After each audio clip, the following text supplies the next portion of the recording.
Welcome back to Kingdom Cast. This is your host, Super Champ Chuck. We back at it with another episode. Don't forget to like, subscribe, comment, and share all your social media platforms. With my guy, Boogie, on the bottom of the screen. And we welcome back CJ from the Aftermath Podcast. He may or may not be a free agent, but you'll find out later. Anyway, let's go and get to the recap of this game. Unfortunately, our banner night got spoiled by Detroit Lions. They won. They won by the final score of 21-20. I mean, defense played good, man. I mean, when you hold the offense to 14 points, that's good enough to win a ball game. I'll take that any day, no matter how the defense gets it done. I know we had a rough time sacking golf, but at the same time, we made key stops when we needed to get them off the field, to give our offense a chance to at least close the deal in the game. But it just went our night, man. Some of the receivers had the yips. Patrick, he wasn't exactly crisp, but it is what it is, man. We'll go into it and everything. So let's go on and start off with CJ, man. CJ, I mean, what were your thoughts on last night, bro? Overall, it was just offense was definitely sloppy, like you said. A lot of mistakes. Overall, from an O-line perspective, I think they gave Pat plenty of time to make plays. And I think that was one of our question marks coming into the season, right? To see how Donovan and Juwan would transition. And for your first game out, for your first live reps, that's like a full game. They played overall a good game to me. And I know the All-22 came out late tonight. So from the clips I've seen, if I had to give them like an overall rating without deep diving, I'd probably give them like a B. I think they gave them an overall good time, more than enough time to make plays. Obviously, the receivers are probably got the worst grading out of anybody on the team. They had a lot of drops, a lot of penalties. But overall, Pat played well enough to win us the game. It's just a couple of mistakes here and there. And defensive-wise, I think Spags probably called one of his better games he'd ever called in his tenure as being the defensive coordinator here. So to not have Chris Jones and have a whole offseason with dealing with the distraction of him not being here, even though I said he didn't want to be a distraction, just you not being here, we know what it is. The defense holding that offense to up until the 7 minutes left in the game, they had one touchdown drive. So I'm not really mad at Spags or anything they did on defensive wise. So they got pressure on Jared Goff. We got a turnover. Shout out to Trent McDuffie with a picture perfect hit on the ball, turnover.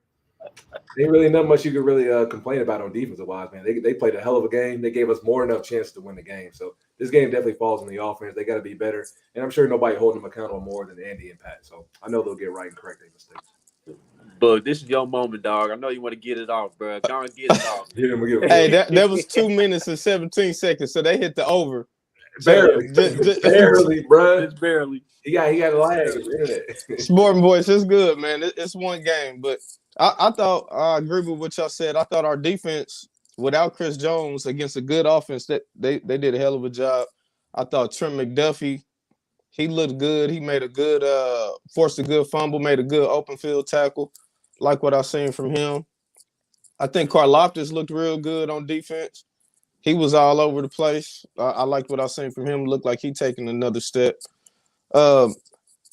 Felix, he showed a little something. Defense, I thought all around, it was a lot of bright spots. I agree with Spags. He definitely did a good job. We kept blitzing, got some pressure.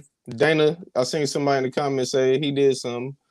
Offense, I just felt like Tony,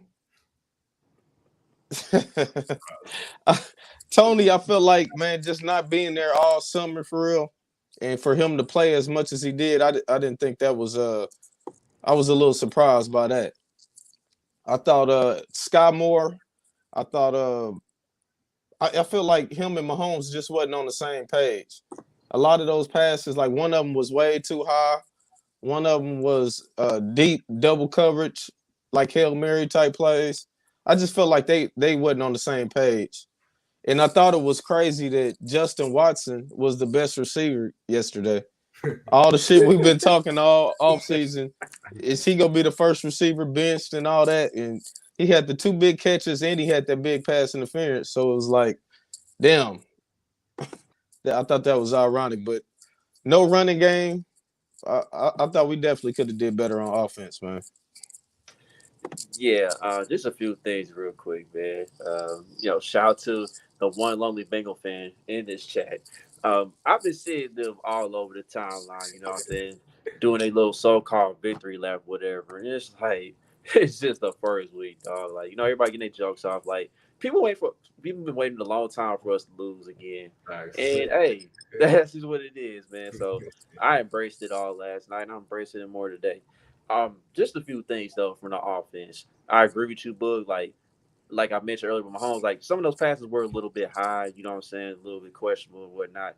But I also seen like a few instances where Tony had his bad game, right? But on one of the plays where him and Richie was running crosses, they literally almost ran into each other. On the mesh And route. Yep. yep, on the match right there. The last minute, Richie flashed in front of Tony, and they may have affected Tony's vision as far as like him catching the ball and stuff, Mhm.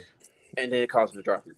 Yeah. I think it might be the same case with Sky Moore at 4th and 25, in which, by the way, I was not a fan of that call because there's no way in hell you go for it and you got 3 timeouts left and the 2 minute warning, dog. Like That was better.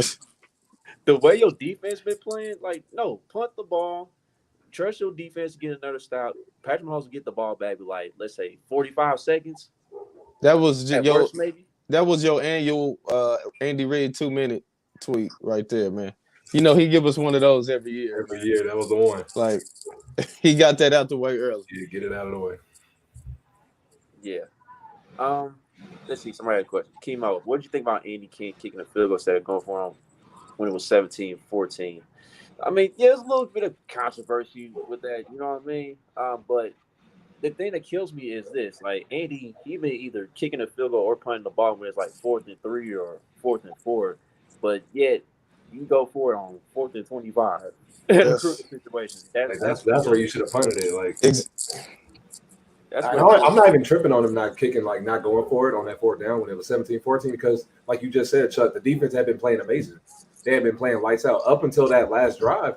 They only had went down the drive and scored on us one time.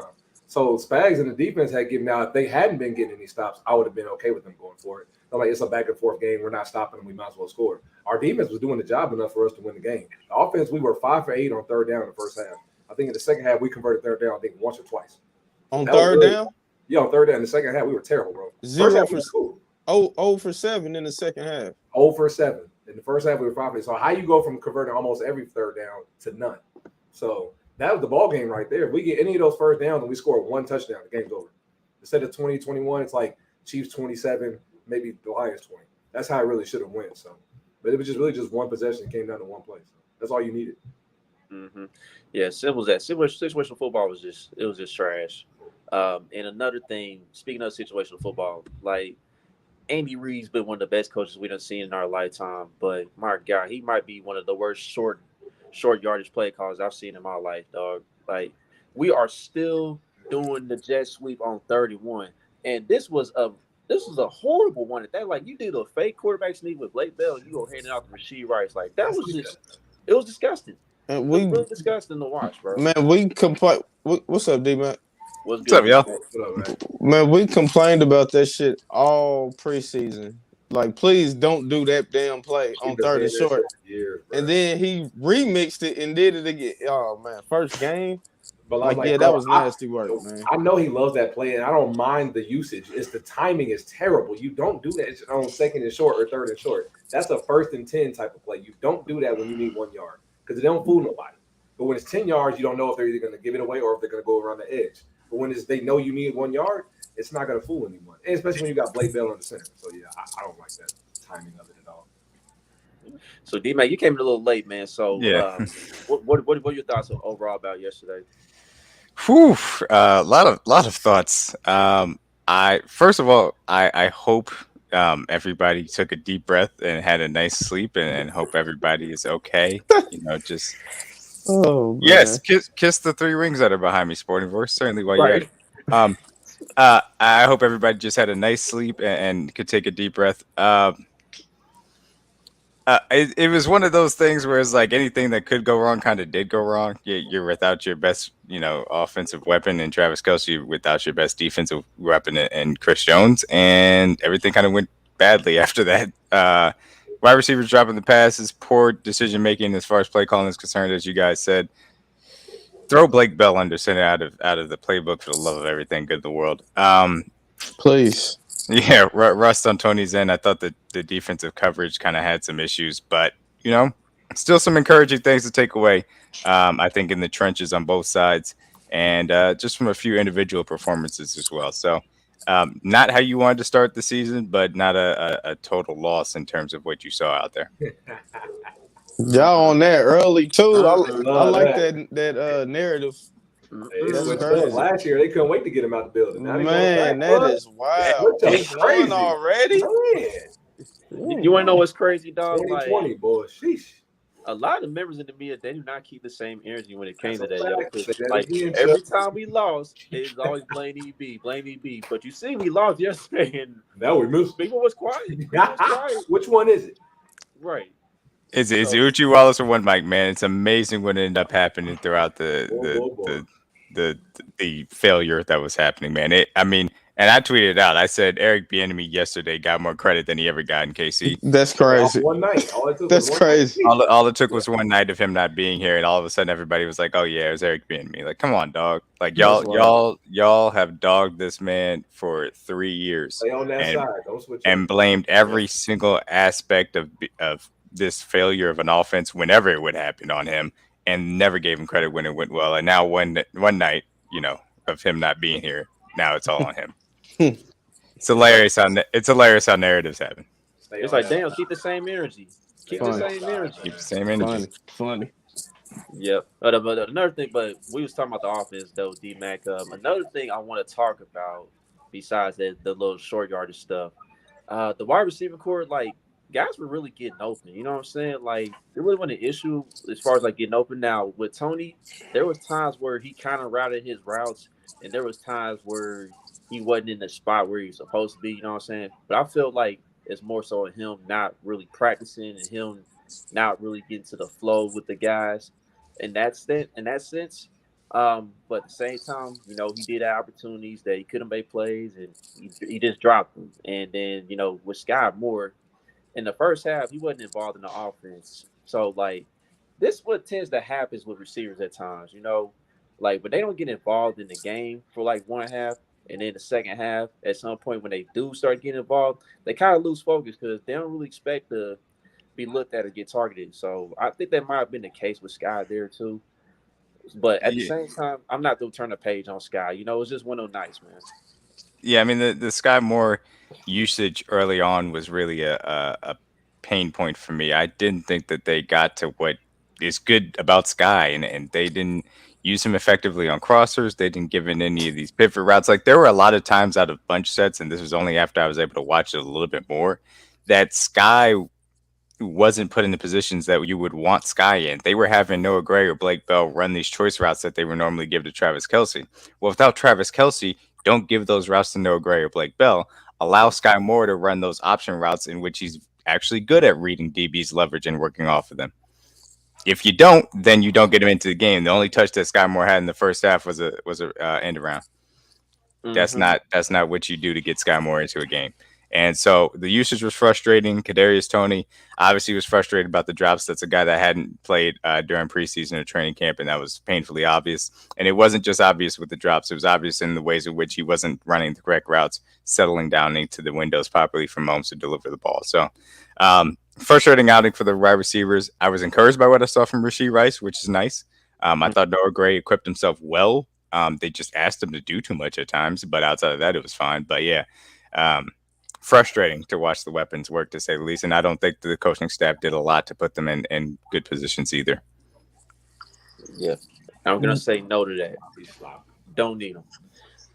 And that leads me to my next Boogie. point. Wait, hold on. Boogie, go ahead. Whoa, I know whoa. you disagree. Go ahead, Boogie. I would definitely take him. Definitely would take Mike Evans. Right now, with how the money's working, I understand we got to get Chris Jones for me. But if we can get Chris Jones worked out and you can work something out, then of course I would take Mike Evans. Well, yeah, But- from a football standpoint, obviously, yeah. Yeah.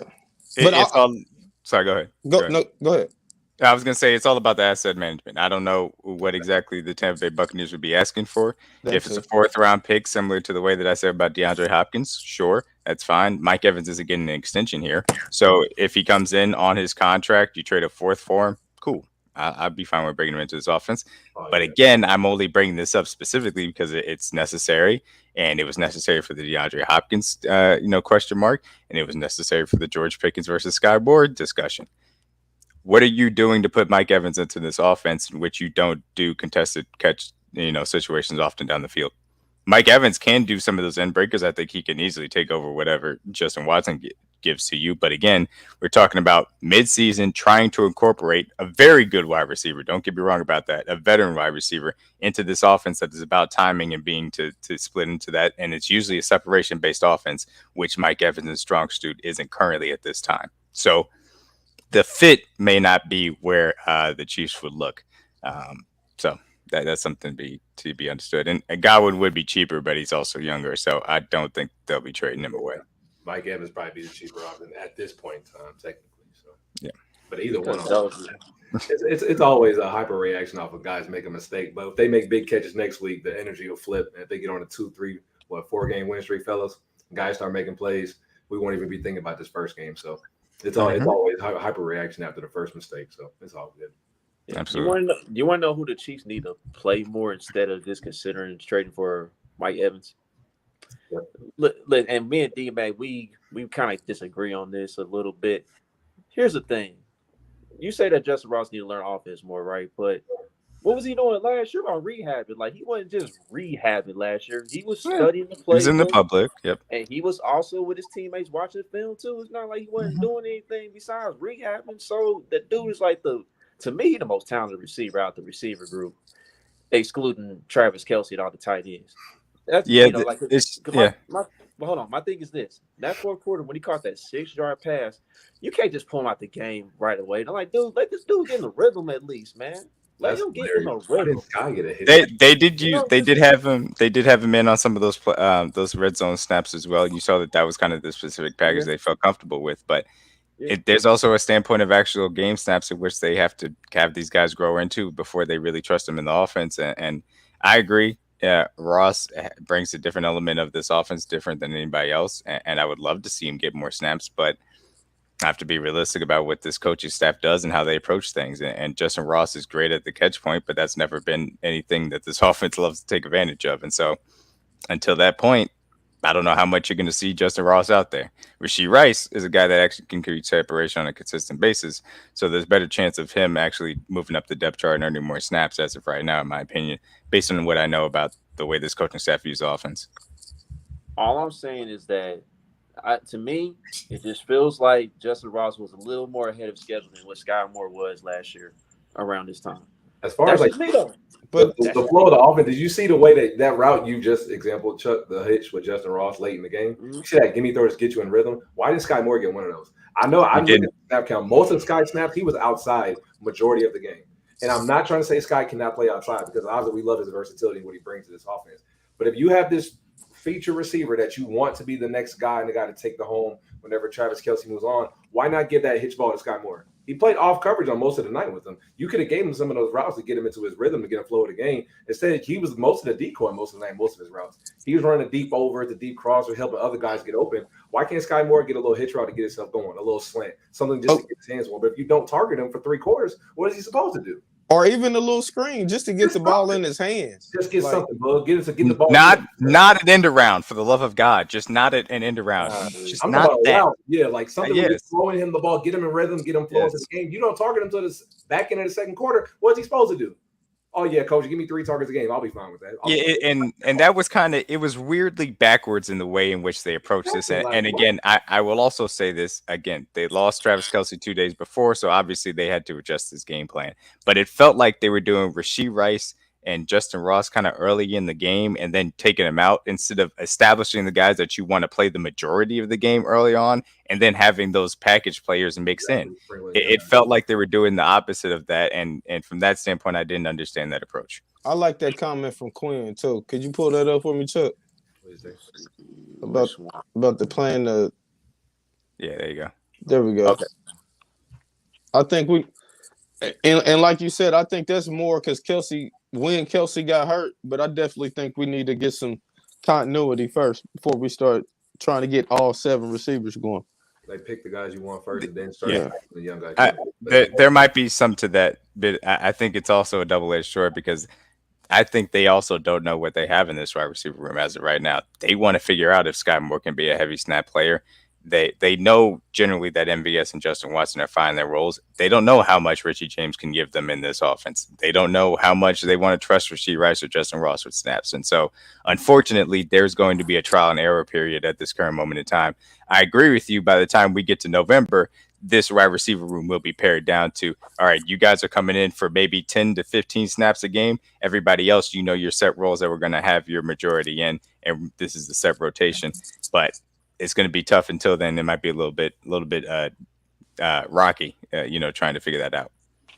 24 hours or really the last practice. And that's ironic. The injury with Kelsey literally was the last practice of the game. So there's really no time to adjust. Hey, Trav, we want you, or Noah, we want you to play this role this week. Sky, we want you to get these routes. You're kind of putting guys in the routes. Maybe they haven't ran that route in about a week or two, or haven't ran it at full speed with that cover that they were looking at, per se, from Detroit's playbook. So everything that matters that you kind of game plan around is unfortunately kind of scrapped when you only get the last practice in when the injury comes up. So you don't have a chance really to go out there and, redo the game plan, or maybe do like little nuances, little tweaks. Because there's a lot like the in-breaking route on Blake Bell. I thought that's a ball he should have caught, in my opinion. I know the seeing route that Noah Gray that Pat kind of overthrew. Maybe he could have hit him a little earlier. Obviously, Sky Moore, the ball that he overthrew him, that Boog mentioned earlier, he was open from the jump. But I know Pat had to step up and he kind of threw off the timing a little bit. But those are little things like D-Mac just said. You could have figured those out if you'd have had maybe a day or two earlier to game plan a little bit more to know, hey, if they throw this cover to Sky, this is what I want you to look for. No, this is what I want you to look for. But you didn't have that opportunity, unfortunately. So, but those are things I'm sure they'll figure out, given the fact that, like Chuck said, we played the Jags in, 10 days? So there's plenty of time to correct your mistakes, watch film all weekend, get off your feet, and I'm sure it'll be a much, much crisper offense next week. And some of that is also just early season details that need to get ironed out, that you need those actual live bullets in a game that matters to get those things actually working. Everybody can't start off the season with the 2-win Cardinals on the road where you can get anything you want to whenever you want it. So it's a difficult thing that you have to kind of work through early on in the season when you're dealing with this young of a wide receiver core, to say the least. Not having the number one player that you can lean on obviously exacerbates that issue. And to Mo's point, talking about Sky being used in the preseason,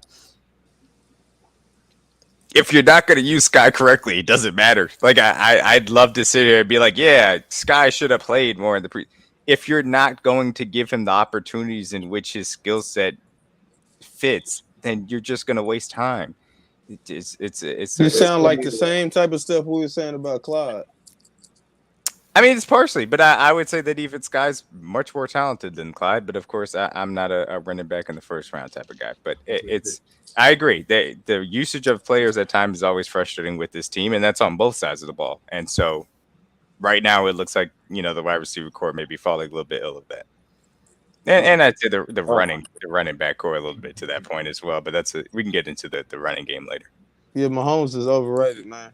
Right. Wow. We lose by 1 point and he's overrated. But anyway, all the receivers they just got to hit the judge machine, bro. That's all. Just hit the judge machine harder than what you've been doing, and we'll be fine. Yep.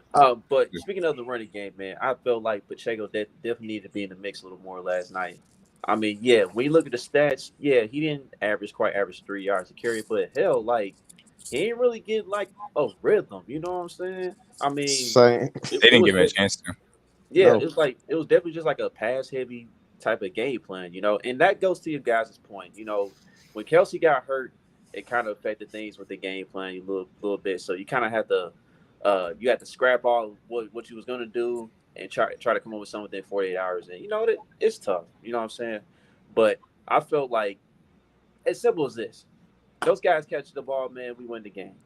Facts. As simple as that, man. And it's not even catches all of them. It's one or two. If Kadarius Toney doesn't have that ball go through his hands, you're not giving him a 3-7 point. If that's after the turnover on downs, right? Yeah. If Kadarius Toney catches the third down conversion, you're in field goal range with under 2 minutes left. You're in the 30 right there. That's those two plays right there. And you're golden. If Sky Moore catches the 4th and 25, you probably end up trying to get into field goal range afterwards.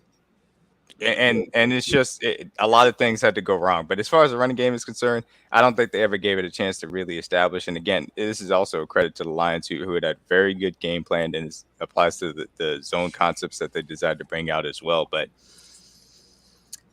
allow this offensive line to move forward sometimes. You can't be running sideline to sideline like you have Travis Etienne out there to get to the edge. That's not what the running back room you have is built to do. Allow him to move downfield, downhill, attack the defense consistently, especially with this interior offensive line that I know can move people in the run game. They didn't try any gap power schemes. They didn't try any pin pulls. They didn't try any guard tackle counters. Nothing to allow them to move forward consistently. The offensive line was playing on its heels most of the night. And while they did it well in pass protection, give them a chance. They ran one screen, which was incredibly frustrating the entire night. They didn't even give them a shot to get out in space and try and knock some heads around. So, yeah, it was a frustrating game plan and usage from the running backs as well.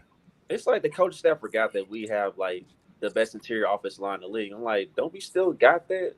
I know It it just felt like it's early. Sheesh. right. It felt like they forgot about that last night at times, man.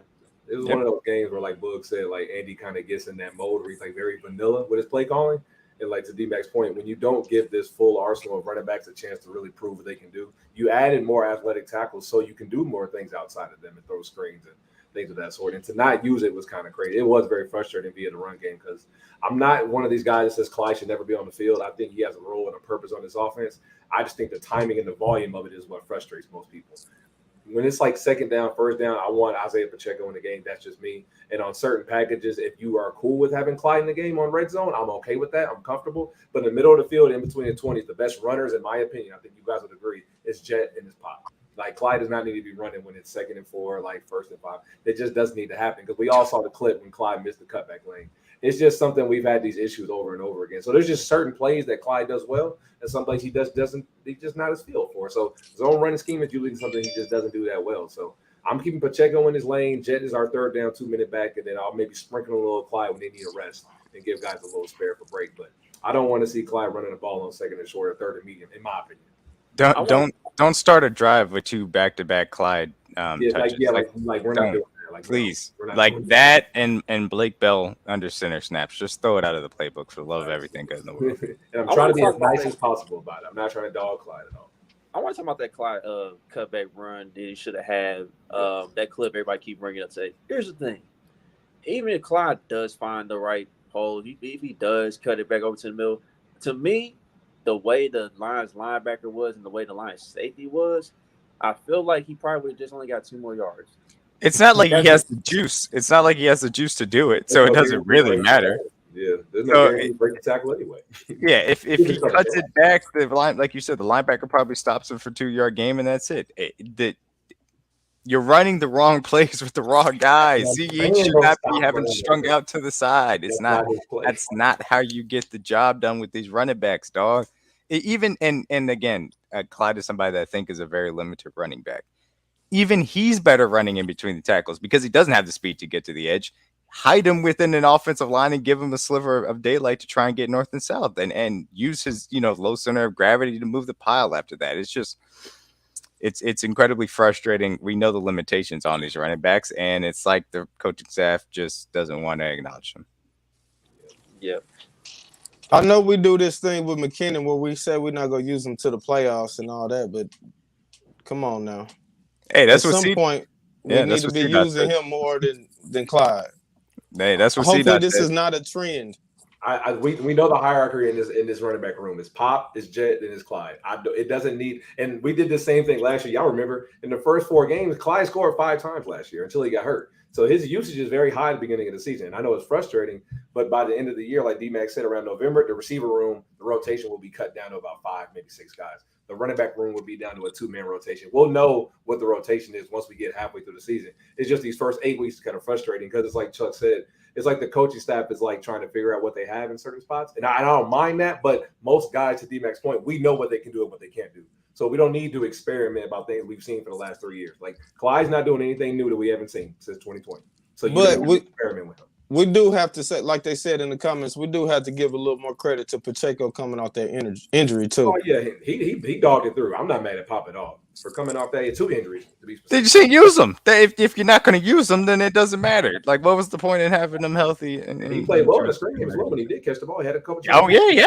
Look, the screen game Yeah, always he works. That's never been an issue. We know the screen game works. He really didn't. He didn't get in that bag like he usually does. That's what I'm saying. He used one screen all game, one screen all game, and in a game in which you don't have Kelsey, you need to create some chunk plays. Those are easy buttons you can hit to get your offense in rhythm, and those are the drive starters, not CEH, that you can start with. And he refused to do it. Just did not do it. And Andy was a little rusty too.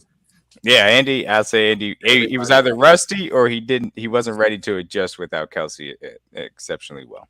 That's what those first 4 games are for, aren't they? It's like an extended preseason for you to get in your rhythm. Because usually around like week 4, week 5, that's when guys start like, all right, we start clicking, start rolling. Yeah.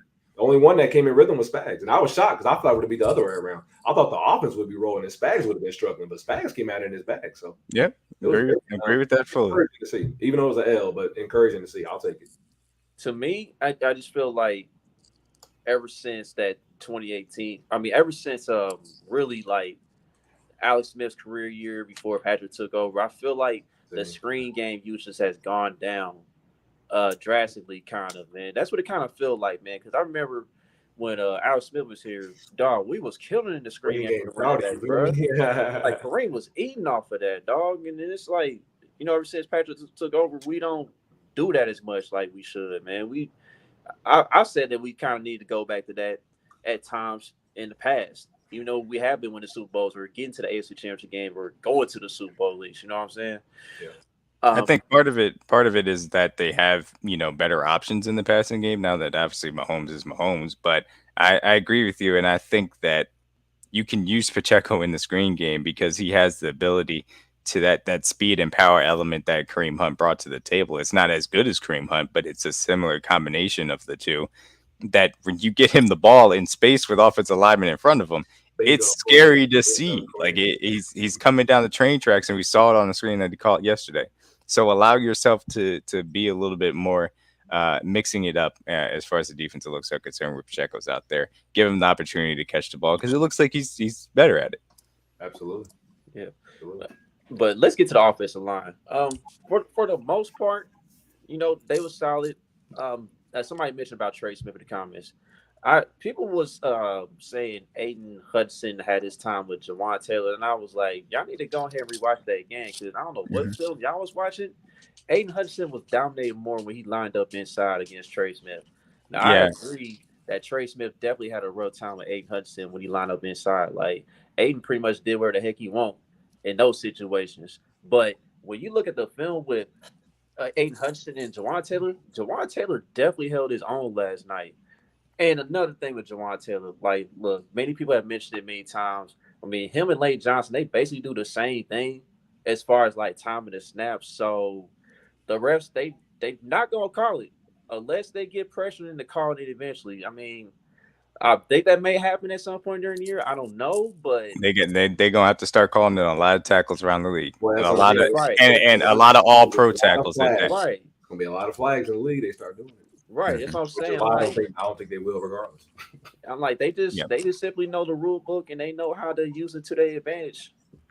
That's the only thing I can say about that. It's a reality situation. But yeah, so I went through, charted pretty much the entire offensive line throughout the game, specifically more on passing snaps, just because I wanted to take a look at it.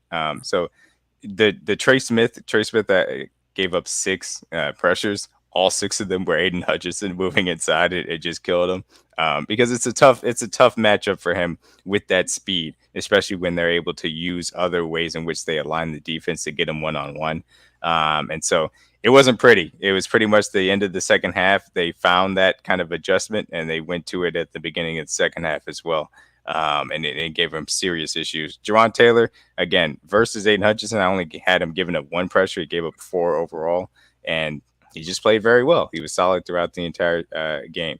I thought he played at a high level. Donovan Smith, I had him at 6. PFF had him at 7. Is what it is.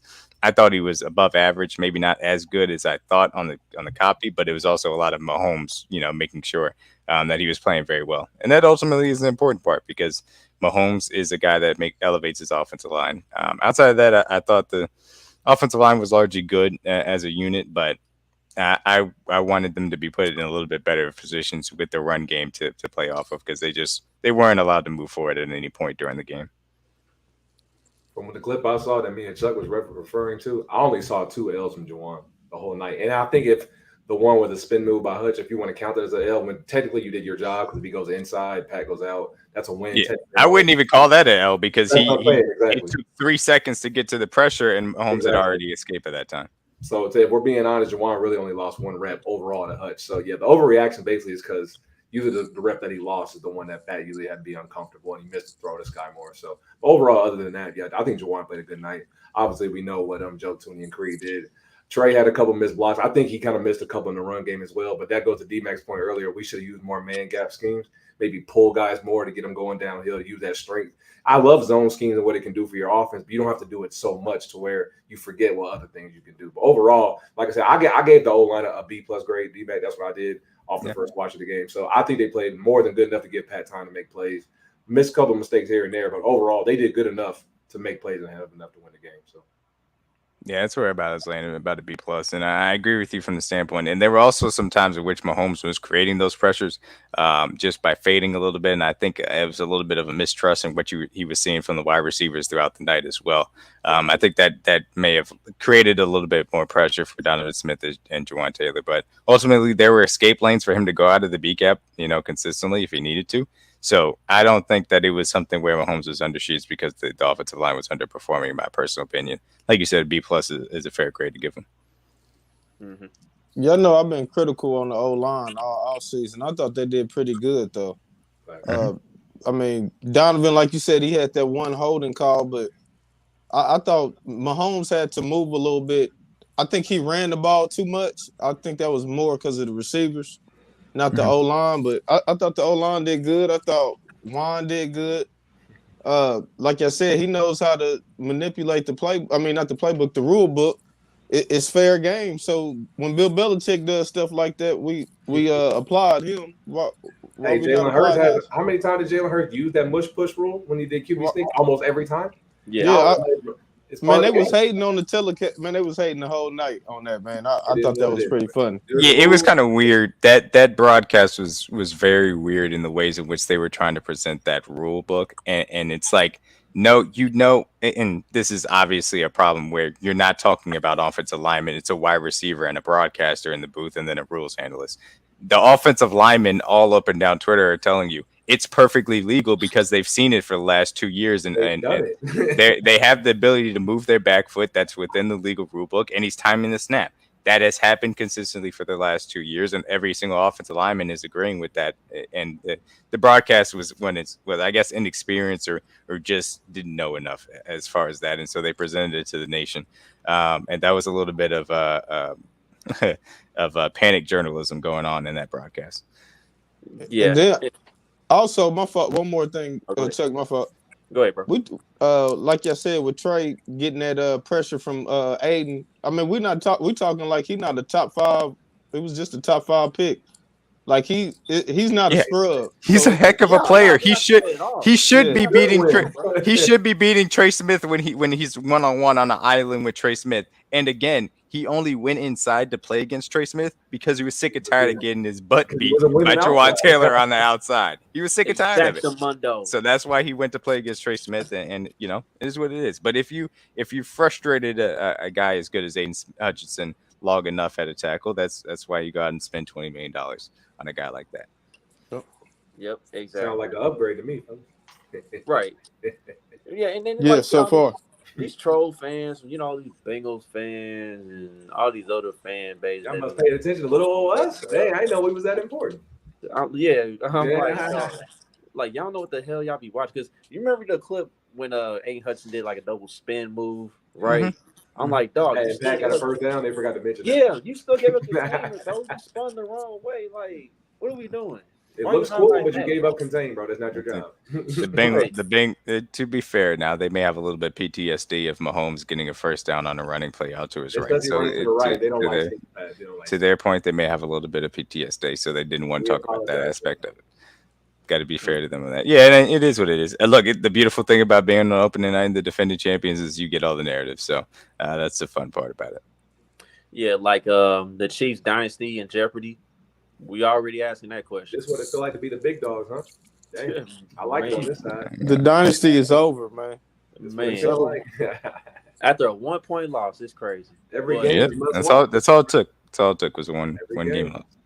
It but took two of your three best players not playing.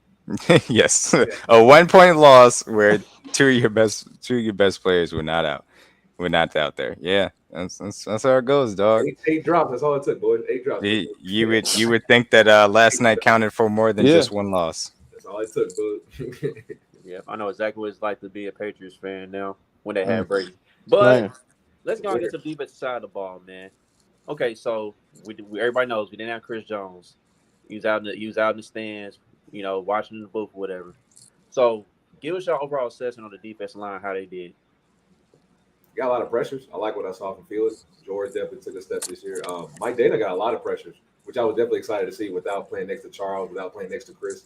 He definitely continued on this trend he had last year. I know we had to blitz a lot more. There were a lot of 5-man, 6-man fronts. I like what we did with Willie and bringing him off the edge. Leo did was great in the run game. He had a couple good stops. And overall, I think we only gave up 110 yards, D-Mac, if you want to check me rushing overall. So I think overall we had a good day stopping the run. And coming into this game, I thought that would have been our weak point. Coming in, I thought David Montgomery and Jameer Gibbs would have their way in the run game. So the whole that offense, but we agree that old line is probably top 3, top 5 in the league right now. So only around 100 yards rushing. That's overall a great day for the defense. And up until 7 minutes, they only had one drive where they went down and scored a touchdown. If it had been for that KT drop pass, they don't even see 14 or 20 points. So given what the D line played without Chris Jones at that time to scheme up and get ready to have this moment, Spags did a great job, and I can't give member credit to the D line. They did way better than I thought they would for sure. So I got to give them their flowers. Yeah, I'm right there with you. Spags had a very good game plan. The defensive line equipped itself better than I thought they were going to be able to. The interior of that defensive line was effective when they were given a chance to stop the run. Really, the difference was after they figured out that they couldn't get to heavy personnel and run us in base because they had, I think it was like 3 yards per carry in base. When they went to nickel, they were able to get after us and had over 5 yards to carry. And so that was really the big difference. And that set up their play action pass. But as far as the defensive line specifically is concerned, like I said, interior defensive line did better than I could have expected. I was happy that Turk Warden actually played a fairly significant role. Looks like he was healthy, and that's really good to see for him. Mike Dana, George Kalafdis, Felix all had multiple pressures. I thought all of them played as well or better than I expected them to. I really liked what I saw from all three of them. I saw some interesting moves, certainly from Felix and George specifically. Um, I I was encouraged by what I saw last night, specifically from the edge group, and I've continued to say this. It's going to be rough up until the point in which you get Charles back. It's going to be rough up until the point in which you get Chris Jones back. But boy, when you get those two back and you're able to combine them on the interior rush, and you're able to put George Karlaftis out there and included, and you have Felix and George coming off the edge, man, doing these types of things, it's going to be a beautiful sight to see. Because they're that four is a four that you can line up and say, I know two of these guys can win on any given play and get me off the field. So ultimately, that's something I'm really excited for. But we're gonna have to wait to see that, unfortunately. But last night, defensive line played better than I expected them to against a very good offensive line for the Lions. And shout out to Spags for giving them advantageous situations in the ways that he used his front to do that. I mean, I see your point, Quinn, but here's the thing: like, it's not like Jared Goff has been like a terrible quarterback since he's been in the league. Like, he's actually been solid for the most part when you look at his entire career. Like, he's not a guy that's gonna be the sole reason why you win a game. But if you put enough talent around him and you put him in a good offensive system, like he currently is with the Lions right now, he can be adequate. And like, he was really dangerous, most dangerous when the Lions did play action passes. Actually, yep, that's What really shocked me about the Lions' game plan offensively is that they didn't really do enough game plans. They didn't really have Jared Goff on the move that much. So that was really the shocking thing. But despite all of that, the defense definitely did a great job holding on. And in the defensive line, you mentioned Mike Dana, right, CJ? Mike Dana, he definitely flashed, and like Mike Dana's actually been a solid role player since he's had opportunities here. So Yes. Yeah. This is his first sack not in the AFC West, right? I believe so. Probably is. Man, that might be true. I mean, Dana, like I said, Dana played well, very well. And you say he's been a solid role player. We're going to be asking him, obviously, to do that a lot more this year because he's got to be an early down edge player because we don't necessarily trust Felix in that role yet. Even though Felix, I thought, was, okay. He was uneven as far as the run game is concerned, but he's clearly more of a designated pass rusher type right now. And so, as long as Charles is out, Mike Dana has to be your primary edge next to George Karlaftis on early downs because he can be stout against the run. But he also showed some inside outside versatility. He showed the ability to create some power, occasionally, use a rip or a swim to create pressure. So that's fine. Jared Goff, a middle of the pack quarterback. Obviously, he's going to stand in there and rip those middle of the field balls, and we'll get exactly into the weaknesses with the defense we saw. There were things left out there by Jared Goff, but also Jared Goff made more plays than a below average quarterback would. So it's a give and take. But again, defensive line versus a very good offensive line still overall played better than I expected. Yeah. But yeah, man, I'm not seeing a lot of people want to talk about Nick Bolton. So yeah, let's get to it, man. Yeah, they love it. Some people be killing with the Nick Bolton slander, man. Like some people really think he's not that good, for some reason. I don't understand. Wow. Yeah, I don't understand it. I really don't understand it. Nick Bolton, he played more like a true linebacker to me, bro. Like his coverage skills may be his weakness, but it's not like how it was his rookie year. Like he's improved a little bit in that area, but overall, man, Nick Bolton was putting people on their ass last night, and you could tell he's gotten better, and like he's gonna be a force to be reckoned with for years to come in this league. So he did a hell of a job last night, and I agree with I think Ross said it. He was definitely one of the MVPs last night. Oh, yeah, Hold it down. sure. He sets the tone. Yeah. Man, I was my bad. Go ahead, Ian. No. You were good. Go ahead because you were about to say exactly what I was going to say. The thing I was probably the most improved, was the most proud of, when Nick Bolton getting everyone lined up, because obviously they're going to a team that's going to try to go tempo, try to get us off our heels, and try to get us going faster than what we need to be. And usually that's where your mistakes come from, guys not being in a necessary spot. So for Nick Bolton to go out there and not have Chris Jones up front, and the offensive line knows that, hey, we can run the ball up the middle and continuously do that, and to take those shot plays like D-Mac said and rip those digs. And that's where usually the football games usually won and lost, right? It's in the middle of the field. If you can't stop those plays, it's going to be hard for you to get off the field, especially on third down. And Jared Goff took advantage of some of those throws to Josh Reynolds, and Amon Ra had a decent game. But getting guys lined up and guys having a chance to play fast and get turnovers and get stops, that was very good and positive for me to see. Yeah, I think you said it. Nick Bolton setting the tone is a really great thing. And ultimately, some guys on your defense are not going to be full-fledged, great all-around players. That's just not – it's not how the defense is set. But you need somebody to get everybody organized. You need somebody that's going to be incredibly physical in the middle of your defense to really show out. And that's what Nick Bolton does. And I'm glad that he's able to do that, especially with a better athleticism than we ever saw from Reggie Ragland or Anthony Hitchens. And that's important. It's important to have those types of guys on your defense. And so I thought he played a good game.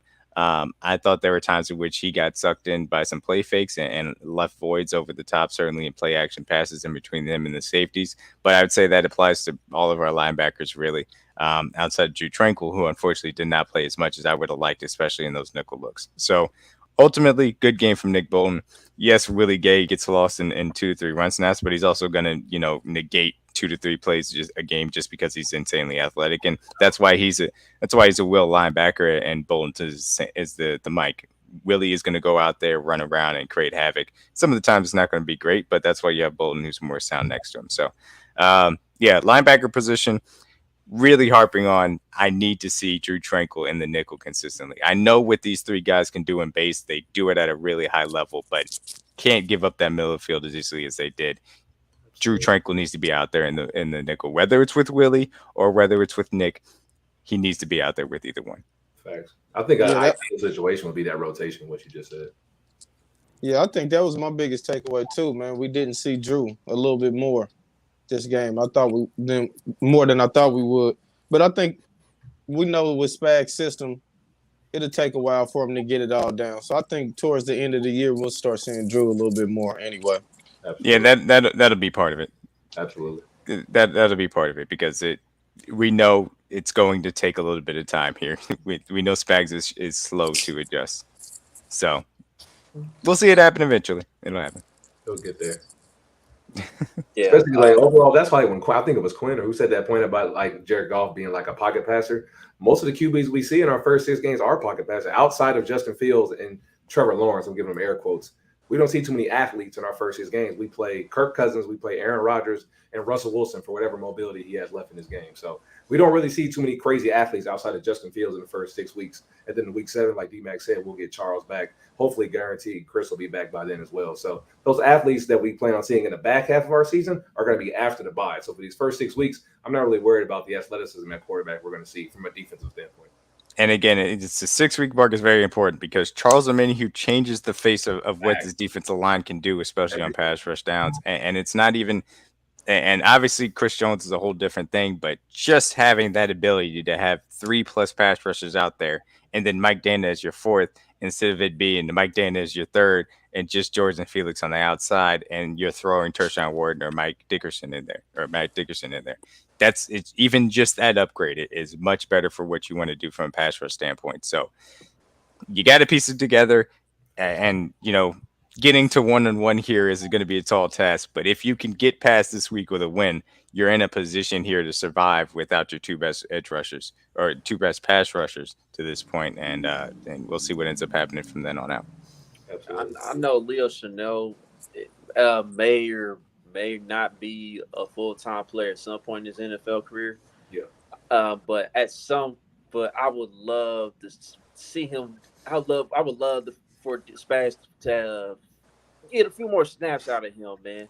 I would love that there's a way to do that because I just think he can be a force of nature for this defense. Yeah. Like, seem like good things happen when he's in the game. Because I saw a clip earlier when Spags put that 6-man front up against Jared Goff, and we had stopped Montgomery for like a 2-yard gain or whatever. And I felt like when Spags used that, it was kind of effective. You know what I mean? Now, is that going to work for every quarterback we face? I mean, it may not. You know what I'm saying? It may just work for pocket quarterbacks like Jared Goff, but I just feel like there's got to be a way for Chanel to get a few more snaps, just a few more. That's it. And that's it's a different sort of thing where in years past, this team did not have a base defense that it trusts. They weren't running out there with Dorian O'Daniel as your third linebacker and then feeling comfortable where you were at. The Lions are a team that uses more 6th offensive linemen or heavier personnel snaps, and we've seen in the past that give this team problems because they didn't have the physicality to do that. That doesn't exist anymore, and that's good, but it's also kind of not that important, unfortunately, to stopping modern NFL offenses. And so that's where we need you.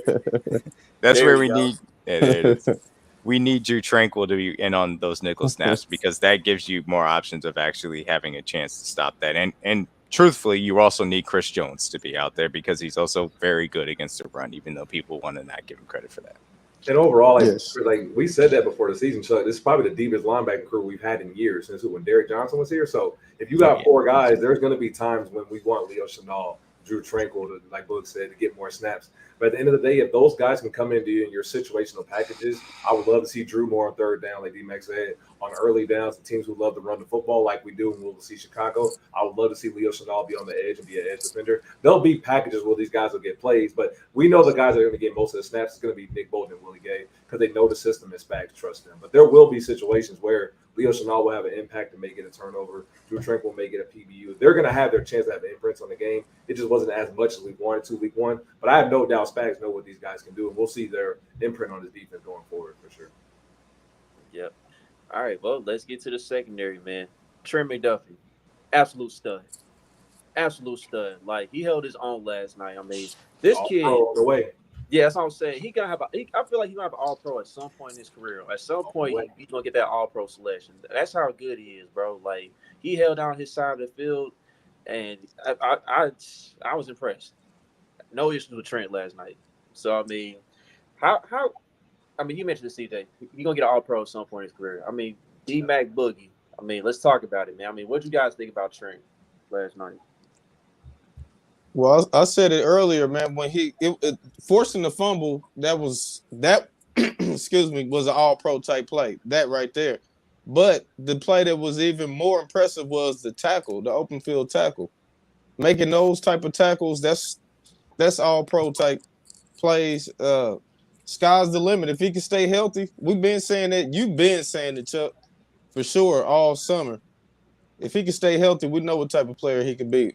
He's by far the best player in the secondary we had, by far. Yeah, Yeah, I mean, even with Jerry Sneed being in like the utility force, the chess piece, you can move all over the field. By far better. All right. yeah, I Go mean, ahead, I really like Legarius Sneed. I thought that he had a good game last night. I thought he was his normal self as far as being a force defender. And I was concerned about that because obviously he did not play during preseason. So I was concerned about how much he was going to be able to really show out and how many snaps he was going to be able to take seriously. But I was encouraged by what I saw from Legarius Sneed last night. So I don't have any complaints about as far as that's concerned. But I'm I mean, the secondary is just such a difficult conversation because, as encouraged as I am by Trent McDuffie, and I thought Joshua Williams played a solid game as well. The safety duo is concerning. Mm. Yeah, Just Bronson here wants you to go off on Justin Reed. yeah, He I want mean, you to get that Ooh, first stack. it's frustrating because I mean, Justin Reed Don't make is it. a guy that I've talked about. He played well down the stretch, and that is absolutely a fact. You got to give it to him. But the way that he started off last year was incredibly frustrating. It was soft in the run game at times. He was put out there man to man. He was getting burnt toast. He was not able to really be a factor in zone coverages, triggering too slow on a lot of routes. And looks like that last night. He was not a factor as far as trying to take away the middle of the field in Jared Goff's play action game. And I talked about a lot in stay scheming. They are going to use that heavily and try and attack the middle of the field. And that's where guys like Justin Reed have to step up and take the ball away. Wasn't able to do that, even on a play in which, oh man, I don't know who exactly got the pressure, but I think it might have been Leo Chanel was sent off the edge and Jared Goff was late throwing the ball. Justin Reed is able to knock it away, but that's easy. That's a pick six. And I hate to do this, but Tyrann Mathieu takes that back to the house without a second thought. If you triggering well and can get to there on time, those are the type of plays that are the difference between winning and losing a lot, trying to take the ball away consistently. And so I've said it multiple times, this defense needs to turn in more turnovers, and they're not. And I don't know what exactly the solution is. I said if it's Mike Edwards and Brian Cook, fine, but it's not going to be because I know the commitment that they've put into Justin Reed here. So he has got to step up. He talked a lot during the entire offseason about, oh, I want to have this type of impact in the defense. I'm in a defensive system for the second time and the first time in my career. The talk is over. I need to see some results because otherwise I'm cool with cutting you in the offseason at this current moment in time, unless you turn around and play a lot better. And see, that's the frustrating part because in the box, he'll have times where he'll make a play in the run game, stuff a pass, like make it the open field tackle, and I'll give him his credit. But then to D-Mac's point, when you're in coverage and then you're not making plays, that's where you're going to make most of your money at. I'm fine with you like getting in the backfield, getting the TFL, getting a pressure. He does all those things well. But his biggest weakness is getting in coverage. And if you can't cover guys one-on-one, you're going to be baited and you're going to be targeted every single week, especially when it comes to guys who can win in the middle of the field, to D-Mac's point. Tight ends and slot receivers is where the money is in the league. If you can't cover in between those hashes, you are going to lose games or they're going to target you a lot, which may cause you to lose games. So if he doesn't figure that out or put him in situations where he doesn't have to cover certain guys, it's going to continue to be an issue for him. And I'm not going to overreact too much because I know it's game one, but he did talk a lot this summer about him being comfortable my second year in the system, first time ever having a back-to-back DC in his career. So I do expect some improvement from him, but last night was definitely not the best start, like D-Mac said. So.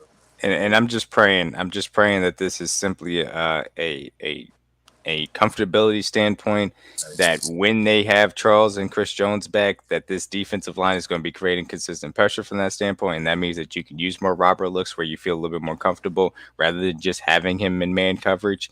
But man, it's frustrating to watch him at times. And look, he did make plays yesterday. Like CJ said, he had a few good open field tackles. He obviously knocked down the 4th and 2 pass also as well, to get a critical stop. But I need to see more consistently on a snap in, snap out basis than I'm seeing from Justin Reed right now. And I'd like to see a little bit more from Brian Cook, but it's not as dire at this current moment in time.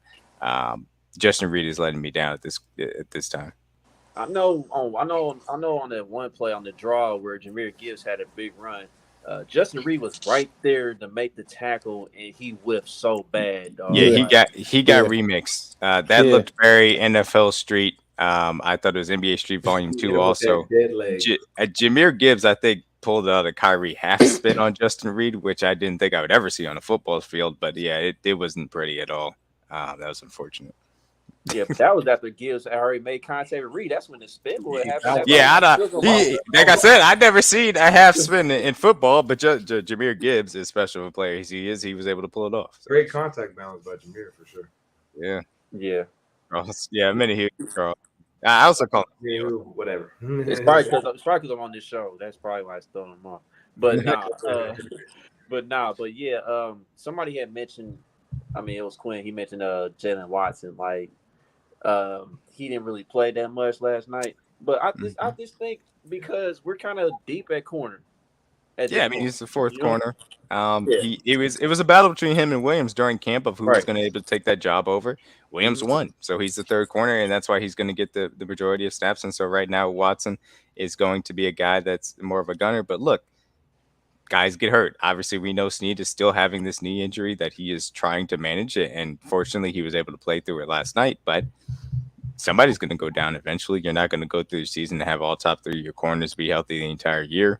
It would be great if it did, and I hope it did, but it's not going to happen. So you need guys. You need depth in Jalen Watson, and so that's a good thing at least that he's just kind of sitting there waiting the rings. And we've seen when he's asked to step up, he's able to. So that's the fortunate part about him stepping into his second year. But yeah, he's the fourth corner right now, and that's because you have two really good corners in front of him and one solid one as well.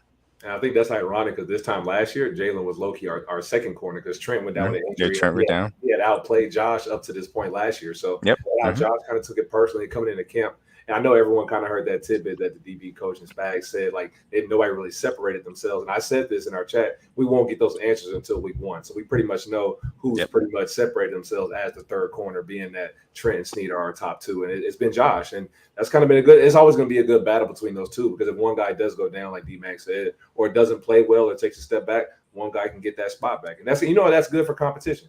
It's always like iron sharpens iron, makes guys better. It breeds excellence. And when you have a guy in front of you that's same class as you, same age as you, that's doing the same things, you want to be on that level as him. So it keeps you sharp, keeps you mentally and locked in. And there will be plenty of moments where Jalen Watson will have his opportunity to play. Trust me, we have a lot of good receiving cores we see on this schedule. Jalen Watson will have a chance to make his imprint on this defense. Trust me. Mm-hmm. Yeah, I'm right there with you. I'm excited for what this cornerback room can do. I'm just saying I hope and this it's I don't want to overreact too much because I still believe that this defense, when it comes together, it has its pass rushers, is going to be really good because of everything that force multiplies for even the spine of this defense. I want to see a little bit more adjustments in the way that they use these guys. But at least for the early returns, man, I love watching Trent McDuffie play because God, I mean, when you see a little guy out there playing great coverage as well, but also sticking his head in and just absolutely taking the ball away.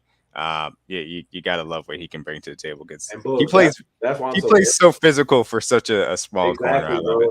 That's exactly why I'm so high on him, Bud, because most of all, what do we say about some of the top corners? They're not physical guys. They don't want to hit. Trent's never been a bad tackler since he's got to Kansas City.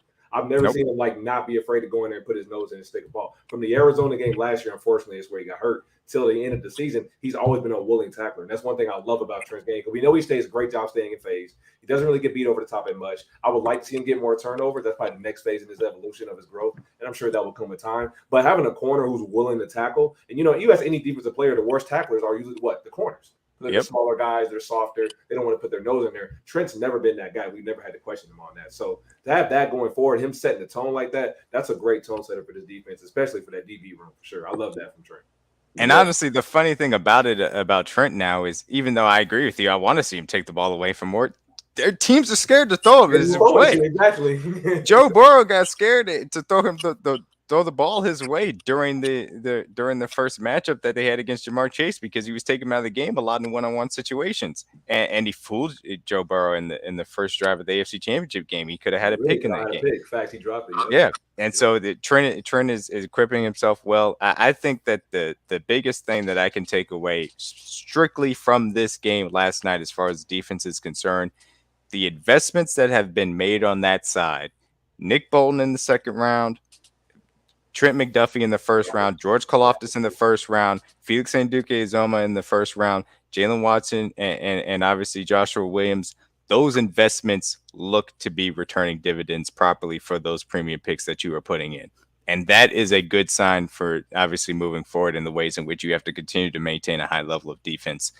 Well, not even a high level of defense, but a serviceable defense on a budget. So I will say that certainly a credit to Brett Veach in the ways in which they're identifying talent and using that premium talent. And for all the complaints we've had of the defensive improvements we're going to get, and it's trending towards that way, like D-Max said, when we'll get Charles back, when Chris comes back. If this defense can play at that level that if we go into the playoffs with a top 12, top 10 defense, can you imagine what this team's going to look like? That's why I don't care about the offense, because I know what we can do. The scoring has never been an issue for us. I've seen us put up points with Alex Smith at quarterback with no receivers. So I'm not worried about number 15 at all. If this defense can play at a top 12 level, in 2019, we were top 15, hovering around that. If we even get close to that level, if not better, there's no team that I'm worried about playing in the playoffs. And I say that respectfully. I'm really worried about nobody. If the defense can play at that level, like D-Max said, we have two guys that can win one-on-one, whenever, in Charles and Chris. You add that to a back end with multiple guys that can play one-on-one coverage with Snead and Trent. There's literally a player at every level that can be an impact player. And when you have that as a defense, that's when you start moving forward and start having an elite level defense, honestly. Like and there was always going to be a weakness somewhere in the unit. If it's the safeties, that's fine. If you're using Drew Tranquil correctly in the nickel, you have the corners that you have, and your four-man pass rush on downs is going to be Charles, Chris Jones, and George Karlaftis and Felix. That's a formula that could get you consistent stops in January and February, in my personal opinion. We just got to hold on and get there. It's going to take a second, unfortunately. Just be a little patient. Just be a little bit. Yeah. Yep. And I just want to throw this out there real quick, just to highlight McDuffie's game. Last night, 8 total tackles, 1 forced fumble, no completions allowed when he was targeted. So, what more can you ask for? Say that last part again. Say it one more time. No completions allowed when he was targeted. Oh boy, damn, that's crazy. Know that? Ugh. Oof. Why would you want to throw at him? It's gonna be a lot more too, Bug. Tell him kick that count up. It's gonna be a lot I more. like that. He's not allowing you to have any type of breathing room out there. Why would you want to throw at him? Why would you even try? So the turnovers will come. They will come eventually, y'all. Yeah. So just gotta be a little patient. But yeah, we gotta go ahead and talk about it just as the show kind of concludes here. Okay, so everyone knows. I mean, we saw Chris Jones multiple times with sitting between his agents and whatnot. You know what I'm saying? People were clowning the agents, saying they look like Home Alone villains or whatnot. I got a laugh out of that, by the way. But yeah, man, like, how long y'all think this holdout is gonna play out, man? Like, how many more things you think Chris is gonna miss? Is he really serious about extending this to week 8? It would be incredibly fiscally irresponsible if he decided to miss until week 8, in my personal opinion. But if he does, it is what it is. The Chiefs' offer, like I said, would not change if they had given up 40 points last night. They are going to keep it right where it is. Nick Bosa's contract does not have any bearing on it. The one thing I will say, it's interesting that they offered a fully guaranteed contract. You would think that they would just be able to make up the difference in incentives. Just defensive play of the year, double-digit sacks, winning a Super Bowl. Just make up the difference that way. I don't know if that's been offered. I don't know if the agents have floated it and they don't want to because they really want to make the headlines. I don't know. I still think that he's getting bad advice, and I think it will be significantly worse advice. It will be very, very detrimental for his fiscal responsibility if he decides to hold us to week 8. But he can come back anytime. I don't know when it is. The only thing I will say, I think the fact that you did see him in the building at least tells you that there isn't any hey, get me off this team type of thing. Yeah, animosity around the corner. So at least from that standpoint, that's positive. And as I've continued to say, he needs to play for the Chiefs this year, simply put. So there's always going to be something you have to give up in negotiations.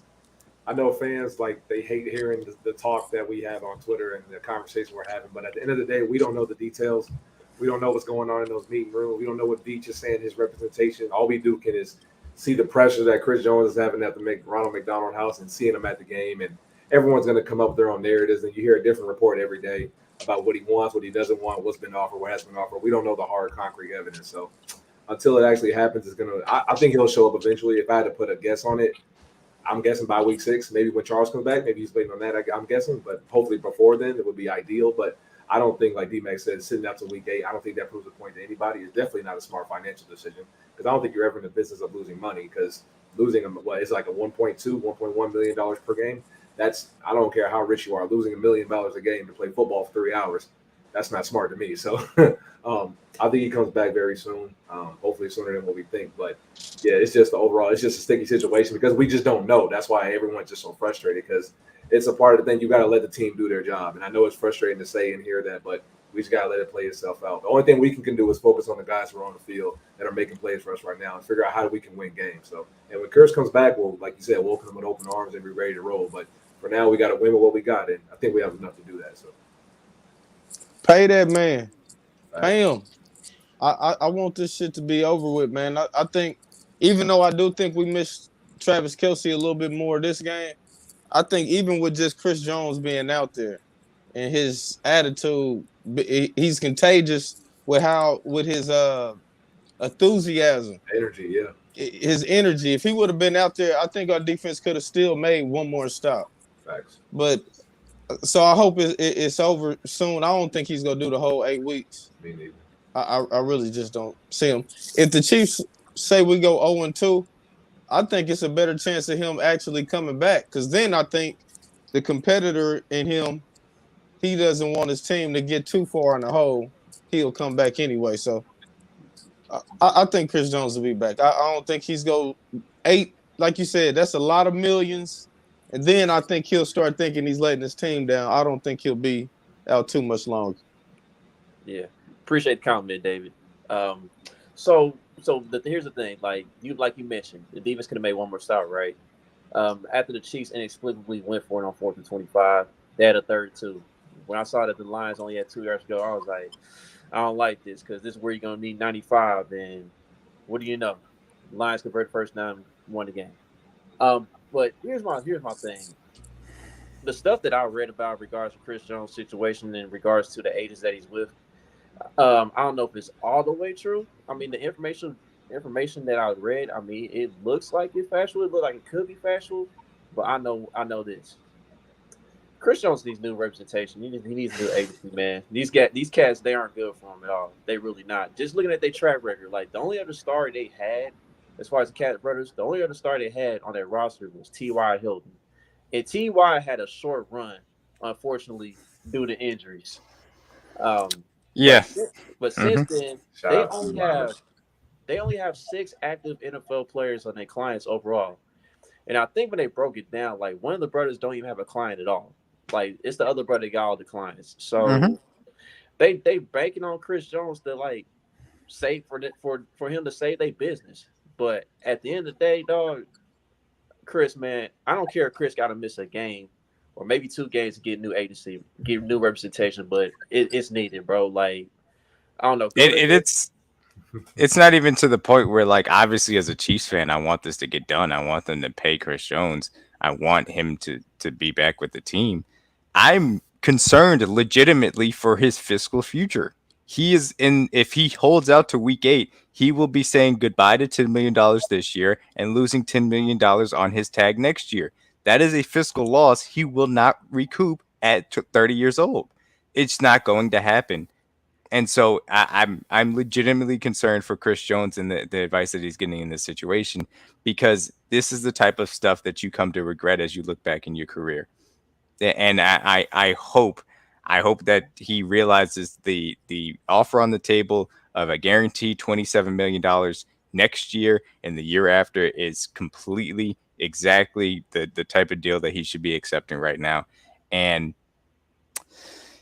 if he doesn't, then he's probably going to lose significant amounts of money.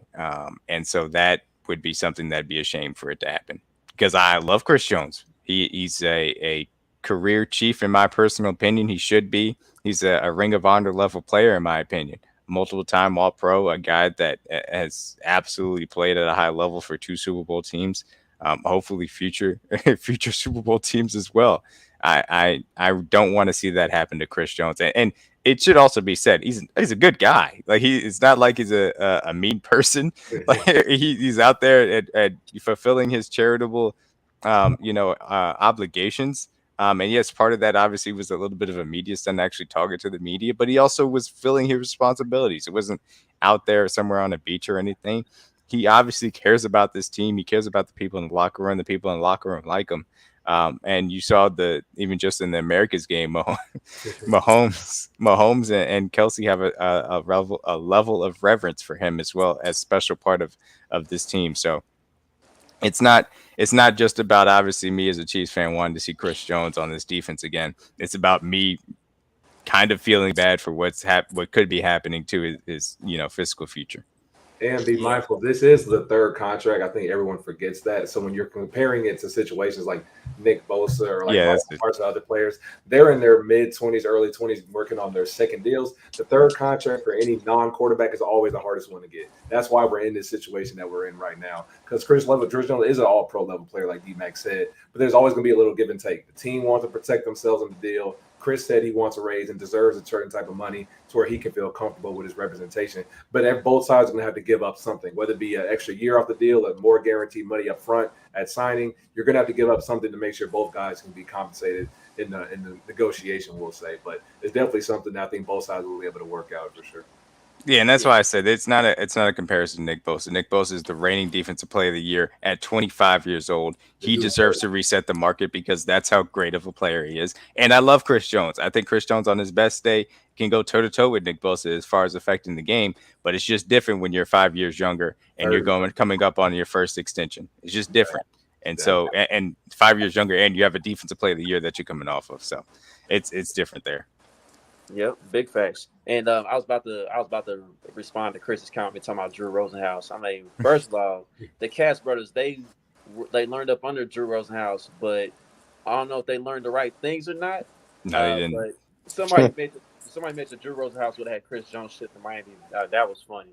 That was funny right there because of the Tyree situation. Drew would have been much more decisive about the situation. He would have said, "Do I feel comfortable with this offer? No, I don't think that. I know you guys aren't coming off of this money, which you said with Tyreek Hill, so we need to be traded if we want this money." And I'm sure that Drew Rosenhaus had that conversation with Tyreek Hill, like, okay, this is going to be their offer. It's not moving up no matter, Devontae Adams deal in the Raiders. Do you want to stay here and accept less money, or do you want to reset the market? Tyreek Hill made his choice, and that's perfectly well within his right. And obviously, we moved on from it.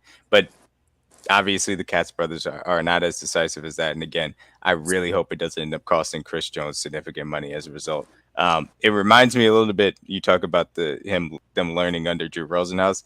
It's kind of like when Matt Patricia was learning under Bill Belichick and just learned all the wrong ways to try and be a successful head coach. You clearly did not take enough notes.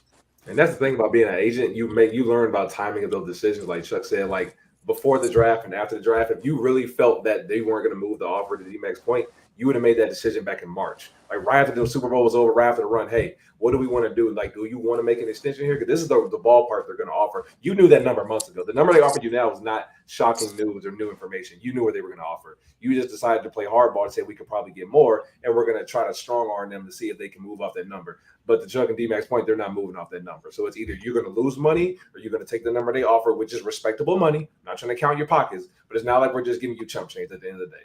Like $10 million guaranteed plus the 27 next year to D-Mac's point, it's not little money to anybody in the NFL. I don't care what position you play. So I know it's not ideal. Like he said, he wants a raise and deserves as such. But like I said, to my point, there has to be some kind of give and take. You got to give something to get something in this negotiation. And I'm sure Veach knows this. Now, do the Kast brothers know this? That's probably where I have a little doubt. I don't think they do in this current situation. But it's definitely something they have to have those conversations over, which I'm sure they're having right now. So. And you mentioned the client list. This is the inexperience that comes with not negotiating big contracts. You don't know the timing. You don't know who you're dealing with. You don't know exactly the entire landscape of the NFL. If you have more experience being able to do that, then you understand those things. You're able to set up your client for success. As of right now, you tried to play hardball with a big-ass rock that's not moving. So I wish you the best of luck. I hope your client doesn't suffer for your incompetence. A rock, shoot, that thing done turned to a boulder now. I mean, that's a plateau. It's a plateau. That offer is not moving. What's the saying? When an unstoppable force meets an immovable object, that's where we're at right now. So yeah, but guess what? The CBA is the bigger unstoppable force. So I wish you the best of luck. You ain't lying, dog. At the end of the day, man, look, Chris mentioned Nicole Lynn too. I mean, even though she under Clutch Sports, look, Nicole Lynn, she really good. She really good at her clients, dog. Shout out She doing what she Nicole. do. Don't bring Clutch why'd you into just this. She's Shout an out excellent Nicole. agent. Shout out to Nicole Lynn. Nicole is I an know. excellent She agent. negotiated 2 massive I know. record-setting contracts this offseason. I know. Shout out to Black agent women Nicole in Lynn. sports, we love it, baby. Absolutely. shout out Nicole Clutch. Lynn. I was just about to Shout say, out look, Clutch Sports. Chuck, say it. y'all didn't let me finish, dog. Say it, Chuck. She was independent. I think she was. Why your voice crack? No, say it. Why your voice crack? But Say shout out Clutch Sports, Chuck. What Shout out happened? Clutch. Say it, Chuck. He can't say it. He's not going to be able to You say can't it. say it. That's He's crazy. not going to be able to. You know I'm gonna clip it. Say it. Say it. Hey, Chuck. Say it one Chuck, time, please. say it, man. Say it, bro. Please. Please. Say one time. Why did he pull You out don't his like you phone? don't like Say it, Chuck. no. Say it one time. Say right Sports, please. Why did he pull out his phone like that? Chuck, yo? come on, Chuck. We gotta hear it, man. D-Mac, I'm on his ass. Say it, Chuck, please. The way he ripped it Say off. it one time, please. I can't stand you, bro. Oh, God. Listen, He said, "Save Hey, him, save him, save him." I would give- that's a great acquisition by Oh, Clutch Sports to God. have Nicole Lynn on their squad, bro. So yeah, I So- guess they got to get the credit, right? So, Shout out yeah. Nicole. Shout out Black women. in Shout sports. out to Nicole. Amazing. Shout out Great Black agent. women in sports, Amazing man. job. Shout Got out to give it credit. Or even David Muguleta. Muguleta. Yep, shout out to Dave too. Yeah, athletes first. Yep, Dave's done a good. great job. Yep. Yeah, go to one of them. Go to one of them for representation, bro. Somebody who Get has them. veteran leadership, not these. Yeah, young- just obviously there's negotiating things of that nature, but just somebody's got to get into his ear and just tell him what the actual they not doing a good circumstances job, bro. presented here, man. Because it's tough. It's tough I right now. suggest maybe like a hypothetical. Like I know it's a wild take, but we have seen players represent themselves. If a fan came up to you or someone in the organization came up to Chris's representation or put a bug in Chris's ear, Chris, have you ever thought about representing yourself? Just as a thought. Not saying do it now, but I have just you ever said, gave it a thought about for a second? just send them the Reddit post, man. They broke it down great. Just see what actually is Paul, coming I on the ain't line doing here, it, man. Feel me? The things that there's a lot of ulterior motives that are happening right now that aren't for Chris Jones and his best interest. I know it sounds good for when a person is like, yeah, I'm going to get you this $30 million a year. All you have to do is just sit out. That's not how this business works. It's not. It's unfortunate. And when you look at his client list, I wonder what he said when he saw it. Who you guys represented? Who are your references? They were like, T.Y. Hilton. T.Y. Hilton. So he was like, okay, he signed up for that. Wow, I'm shocked. I'm genuinely shocked. Like that's being your third contract. Like I said, to my point, it's the hardest one to get if you're not a quarterback. Oh, It's the hardest absolutely. one to do because you're usually around 30. This is your Yeah. last big deal that you're going to get in your life. So I'm not mad at Chris for trying to get as much money as possible. But to D-Mac's point, you're trying to strong arm the defending Super Bowl champions. We've done this with and without you for the last 7 years. 10 years we've been giving it to Andy Reid coming to Kansas City. This is not the team you want to play hardball with. And I want Chris to get his money too. So it's kind of like living in between a rock and a hard place. But I don't think you trying to leverage losing money is not a smart business decision. Like I would need to see the list of players that are 29 plus years old that get $59 million guaranteed, because that's what he's looking at. It's $27.5 million guaranteed at sign for the next 2 years. I would love to see the list of 29-year-olds that got that level of guarantees. No injury clause, nothing whatsoever, just fully guaranteed. No matter what happens, It's not a deep list, I promise you. And not understanding how much that gives you compared to what you're trying to leverage against, it's a concerning aspect for what Chris Jones is doing during this holdout. So Chris would say, hey, Chris, they would have been in a lunch meeting. Chris would have walked out. He said, all right, I'm going to head out. Yeah, man. Yeah, but at the end of the day, bro, like CJ, you mentioned about Chris representing himself. Yeah. I mean, I would love for him to do that too. I just wonder if he has the financial literacy himself to do that. Read the contract. Because the way this is going, I don't know, bro. I really It don't might know. be a little too late for that now, though, man. Yeah. And I thought about that a long time ago, but like to everybody's point, I think he was pretty much dug in with these boys, and that was my biggest fear, like that they don't have the respect or had the experience in this type of situation. And to D-Mac and Chuck's point, they clearly don't. So And I want to address what Paul said. I want to address what Paul said in the comments too. I'm like, I'm sure friends and family have talked to Chris about this. I'm like, look, Chris is standing firm with his agents, and he may have some thoughts about this on his own too. But this is where we're at right now. It is what So it is. It is what it yeah. is. But other than that, man, it's on the week 2 in Jacksonville. I think we're gonna bounce back. I'm not worried. It's week Sure. 1. It's better to get this stuff out the way now than later on the season when stuff is on the line. So Yeah, I mean, that's look, this is the Kansas City Chiefs. Y'all know and love, man. Early season struggles. We're working out everything up and down. Spags is going to be slow to some personnel adjustments. The wide receivers are going to have random struggles early on in the year. Mahomes is going to act, like he ain't got no sense for about 2 plays a game just for the heck of it. And then, Andy Reid is going to make mind-boggling decisions for the first 8 weeks, and then, by November it'll look fine. So. Early stretch. This is a big game, though. This is on the road, AFC. This game This game counts a little matters. bit more for This game seeding. matters. This is going to matter more. You don't want to go to 0-2. And 0-2 is not insurmountable. We even saw it last year. The Bengals did go 0-2 to start out the season. They were just fine. Yep. But you do not want to go 0-2 to start out, especially in the circumstances of this game. You want to have a bounce back, hopefully, with at least one of your superstars back in Travis Kelce. Absolutely. real quick before I go to the sponsor, I just got a question for everybody in this room. Do you think the Chiefs at times last night when you saw them play, do you think they was holding back some stuff? Look, Oh, yeah. Yeah, Detroit, of course. Detroit's a good team. We may be able to get away with beating them with our B minus game, Just and D we're gonna plus unleash game. on We and played awful. We still we're gonna almost won. unleash yeah B minus C plus. But yeah, like D Max said, he's probably a little more tougher critic. I probably should be more on his side. But you think they're gonna just unleash on Jacksonville now? You think they were just No, saving for no, Jacksonville? nope, they Having won't. Kelsey back changes a lot, and I You'll think they play much will better unleash with more Anderson, for sure. because it's Doug Peterson also. That's the biggest change. Having Travis Kelsey back in this offense is going to be the biggest change. They won't all of a sudden start calling better things. They just don't do it early on in That's the season. exactly But what I said, Chris. I completely agree with you, Bookie. Having Travis Kelsey back is the thing that's going to change the face of this offense because Travis Kelsey is a future Hall of Famer for a reason. Absolutely. Yeah. All right. Well, let's go and get to the sponsor before we get up out here. And believe it or not, it's the same special that was that appeared on the website the other day. We was doing the show. So Hamed still got this deal going on, free shipping on orders of $75 or more. So buy $75 worth of stuff, you get free shipping. And then you got the NFL Team Essential Collection going on with the hoodie and sweatshirt combo. You got your pop culture stuff still going on. You got the throwback NFL Chris crew necks, and then just your normal go-to collection. So go and copy some gear and pay homage.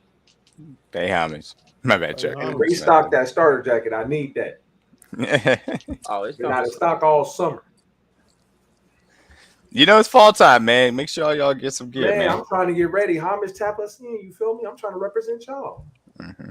And speaking of fall, man, is it me or do y'all think the summers are getting a lot shorter, bro? As you get older, bro. I'm ready for it to be over, man. This heat killing me, man. But we didn't get that much heat. Like it felt like 2 weeks. Shit. We had serious heat, and that It was enough for me. Hey, It's been raining up here for the last week, man. I'm getting tired of it. We had that for a minute. Remember that 2 week stretch? It was raining like every day. It was during camp, bro. It was like a 2 week stretch. It rained like every day, D-Mac, I swear. So you're in that stretch now. So my coach always told me the days are long, but the years are short. So the shit gonna start flying by, bro. It's gonna be November. We're gonna be like, dang, that was 8 weeks already.